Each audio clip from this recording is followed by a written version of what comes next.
Hello everyone, welcome back to my YouTube channel. আজি নতুন এটা ব্লগ কৰি আপোনালোকৰ ওচৰলৈ আহিছো। ভাবিছো আজি ঘৰতে আছে যে অকমান স্কিন কেয়াৰ কৰো আৰু স্কিনখন ইমানে ড্ৰাই হৈ গৈছে মানে কি কম।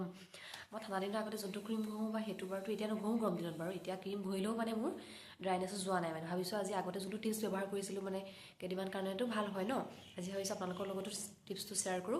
বাকি আপোনালোকৰ মাজতো কিবা যদি টিপছ আছে মোক ক'ব কমেন্ট কৰি আৰু বাকি মই ভিডিওটো আপোনালোকক দেখুৱাম কেনেকৈ কি কৰো। প্ৰথমতে অকমান বেসন লৈ লম।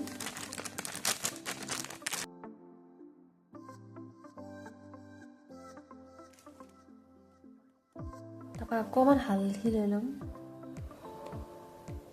যেটো হালধিটো মোৰ ওচৰত এনেকুৱা নাই সেইকাৰণে পেকেট হালধিকে ইউজ কৰিছো।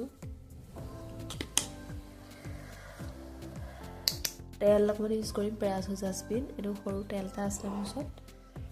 মই ইনে হেৰি লগাও নাইকন তেল লগাও কিন্তু এতিয়া এটো তেল আছে কাৰণে মই এটোকে ইউজ কৰিম এতিয়া।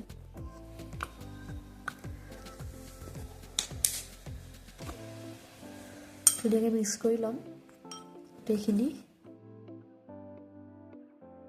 মিক্স কৰাৰ পিছত অকমান পানী দিম।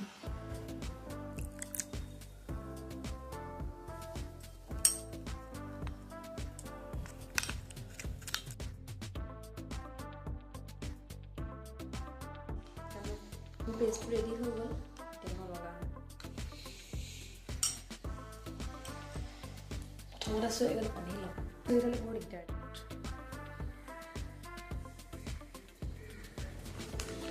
ধুনীয়াকৈ ৱেট টিছু দি চাফা কৰি ল'ম। ৱেট টিছু নাথাকিলে বা মুখখন ধুলে বা বেলেগ এখন চাফা কাপোৰে মুচিলে হয়। মই ৱেট টিছু ব্যৱহাৰ কৰোঁ।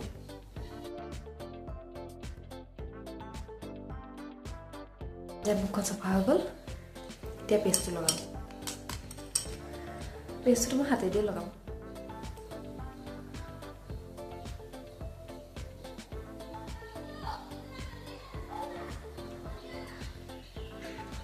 এই টুকাত বহুত ড্ৰাই লিখা হৈ গৈছিল।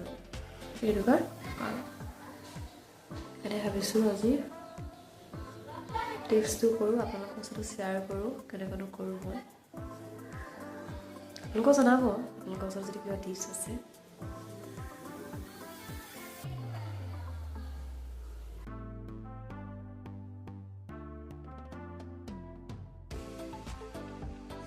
এতিয়া মই থৈ দিম ধুনীয়াকৈ।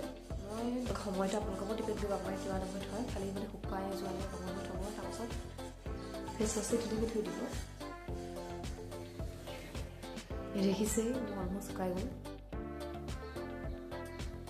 এতিয়া মই ধুই আহোঁ। এয়া মোৰ হৈ গ'ল লাগিছে না মুখখন ধুই আহিলোঁ।